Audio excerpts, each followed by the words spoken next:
ACHR stock analysis and price predictions for Tuesday. Is ACHR Aviation stock a buy? I'll be breaking all that down in this brief and short 1-minute video, especially looking at ACHR Aviation. It's a very solid bullish market now.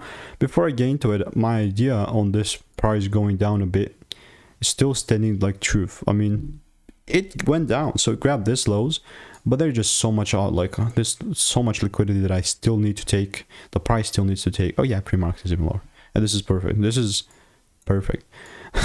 The one thing though, even though if it opens inside my demand zone, it's not going to be an immediate buy. That's why I have this waiting text, because I'll be waiting for my rules to be met, and if they're not met, I'm not going to move forward.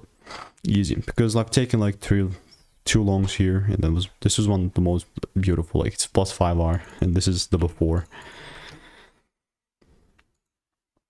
Beautiful call out. You can peep the date even, 3rd of July. So it's obviously not financial advice, and if you want to stay tuned and get free money making emails and insights, then yeah, sure, just click the first link in the description. Currently just waiting for confirmation, and Discord people have earlier access. See you in the next one.